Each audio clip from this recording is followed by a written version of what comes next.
Here are the answers to the critical thinking practice questions for Chapter 4.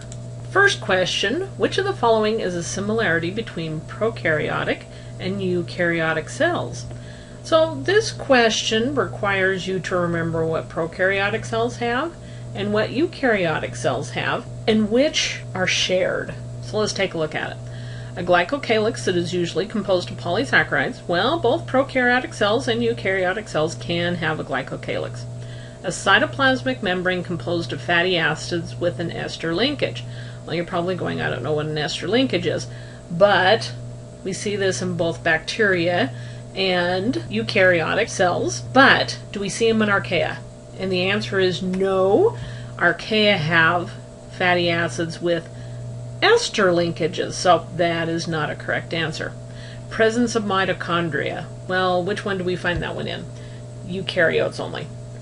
Sexual reproduction, we only find that in eukaryotic cells, so far as we know. And ribosomes of the same shape and size. Well, prokaryotic ribosomes are smaller than eukaryotic ribosomes, so we know that's not the case. So the answer has to be the possibility of a glycocalyx that is composed of polysaccharides. Now, if you were having a hard time remembering what a glycocalyx is, it comes from the word glucose, and glucose is a polysaccharide, so that may have helped. So for question 2, I reverse it. Which of the following is the difference between prokaryotic and eukaryotic cells? So, presence of a cell wall? Well, both prokaryotic and eukaryotic cells can have a cell wall, so that wouldn't be a difference. Chromosome composed of DNA? Well, they both have chromosomes composed of DNA. ADS ribosomes? We only see that in eukaryotic cells. Asexual cell division? Both prokaryotes and eukaryotes are able to divide asexually, and presence of flagella. Both prokaryotic cells and eukaryotic cells have flagella, so the answer has got to be the ADS ribosome. So for question 3, what characteristics of chloroplasts and mitochondria led researchers to believe that they are prokaryotes that have become internal symbiotes of eukaryotic cells? This is kind of a twist on the questions that we've been asking up to this point. You're expected to remember what are characteristics of prokaryotes, what are characteristics of eukaryotes, and you also need to remember what characteristics chloroplasts and mitochondria have. So let's take a look at the potential answers. Double membranes. Well, both chloroplasts and mitochondria have double membranes. Yeah, but what would that lead you to believe that they were prokaryotes that have become internal symbiotes of eukaryotic cells? We'll come back to that one. Linear chromosomes. Well, eukaryotic cells have linear chromosomes, and chloroplasts and mitochondria have circular chromosomes. They do not have linear chromosomes, so can't be that one. ADS ribosomes. Well, eukaryotic cells have ADS ribosomes. Chloroplasts and mitochondria do not. They have 70S ribosomes. So if I'd put 70S ribosomes, which they would share with prokaryotes, that would lead researchers to believe that they used to be independently living prokaryotes. Whereas if they had linear chromosomes, that would lead researchers to believe that they came from eukaryotic cells. Mitotic cell division. Well, chloroplasts and mitochondria do not have a nucleus, and mitosis is the division of the contents of a nucleus. So, if you don't have a nucleus, you can't undergo mitotic cell division. Besides, chloroplasts and mitochondria undergo binary fission, just like prokaryotes do. Cytoplasmic membranes with ether linkages. Now remember back to question 1. Which group has ether linkages? Archaea. So if they had cytoplasmic membranes with ether linkages, that would lead them to, researchers to believe that they were originally in with the archaea, but as it turns out, they have cytoplasmic membranes with ester linkages, so that would put them in with the bacteria. So, let's come back to the double membranes. Well, why would double membranes help researchers come to the conclusion that they are related to prokaryotes? Well, think about a white blood cell gulping down or phagocytosing a bacterium. When it endocytoses, that membrane pinches off and you get a vesicle with a bacteria inside. Okay, so you've got the membrane from the eukaryotic cell that's phagocytized the bacterium. You have a cell wall on the prokaryote, and then you have a membrane on the prokaryote. Well, imagine, if you will, this happening to the ancestors of chloroplasm mitochondria. But instead of being digested, they have become either parasites or symbiotes of the cell. And because they don't need a cell wall, it's kind of expensive, they got rid of it. So you have the membrane from the original phagocytotic event, and you have the original cytoplasmic membrane. Clever, huh? Therefore, double membranes is the answer. On to question 4. Now you're required to remember what the similarities between fungi and animals are versus what the characteristics of protozoa are. So, let's see, they both have unicellular and multicellular species. Well, fungi definitely have unicellular and multicellular species, but animals are only multicellular, so that can't be it. Both have linear chromosomes composed of DNA. Well, that's true. Fungi have linear chromosomes composed of DNA. So do animals, but so do protozoa. Both have cells that can undergo asexual division, mitosis, or production of gametes, meiosis. Well, fungi can definitely do that. Animals can definitely do that. So can protozoa. They are both always heterotrophic. Well, fungi are always heterotrophic. Animals are always heterotrophic. Protozoa can be autotrophic or heterotrophic.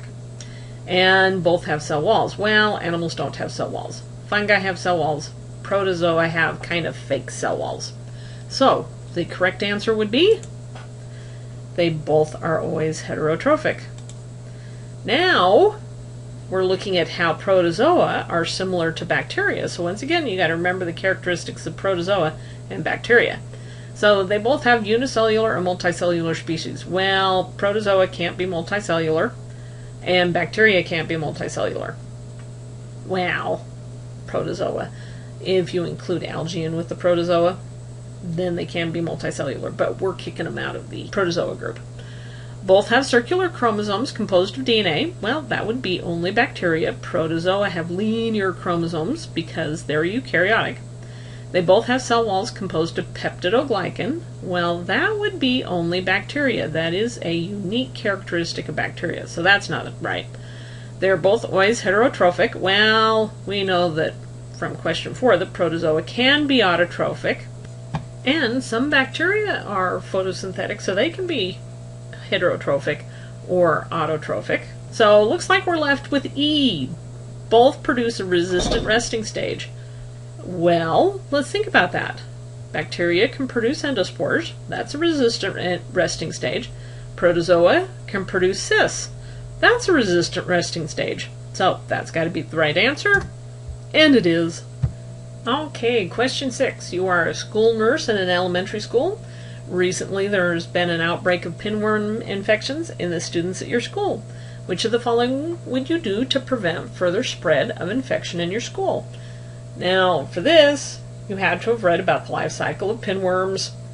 So, they enter the mouth, they reproduce in the intestinal tract, and the females, at night, crawl out to the anus, where they cause irritation when they lay the eggs.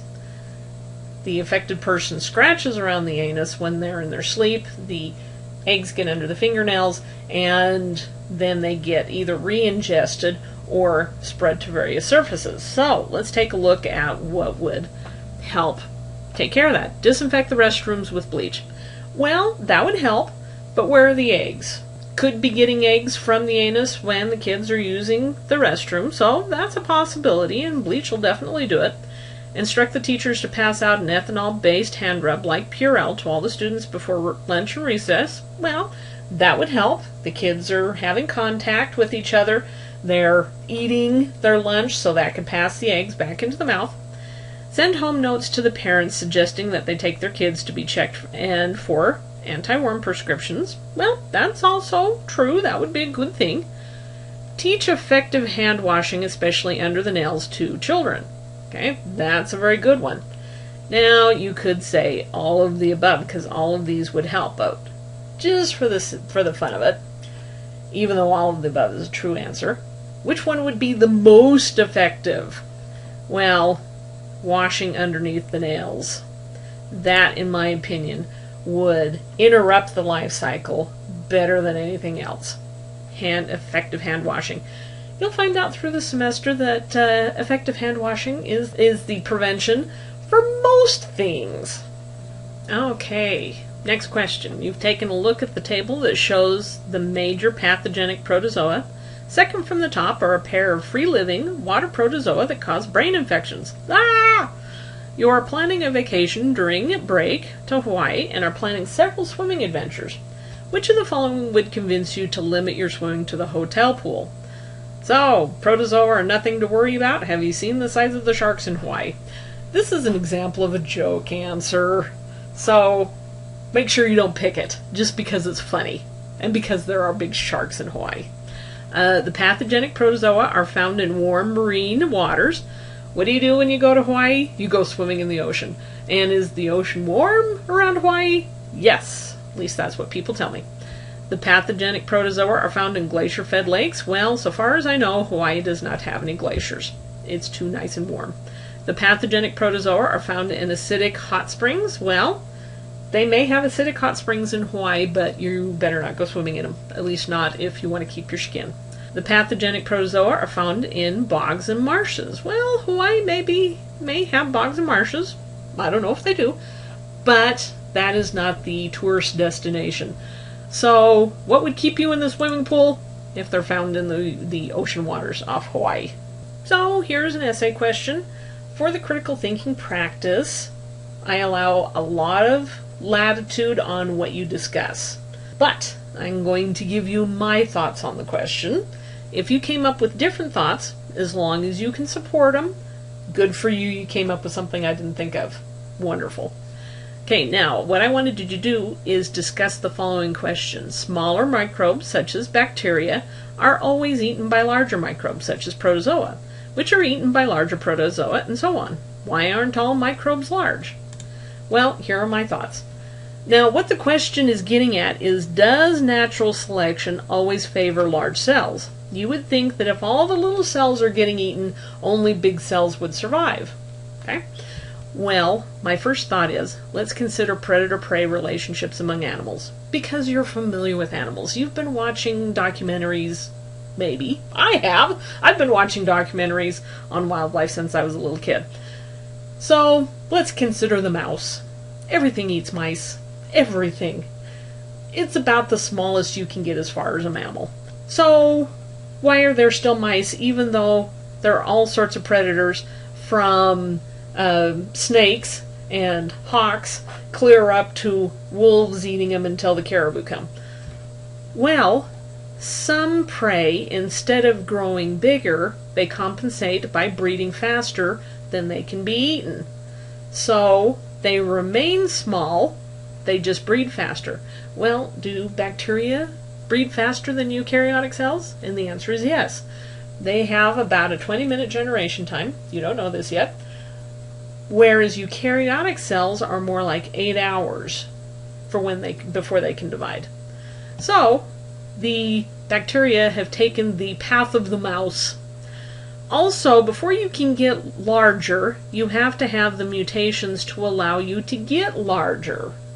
So, if bacteria don't get the mutations to get larger, then that's not an option. If they get a mutation so that they divide faster, that is an option. Lastly, you can only get so big if you're a single-celled organism. And prokaryotes, generally speaking, are smaller of the single-celled organisms. They have a smaller genome.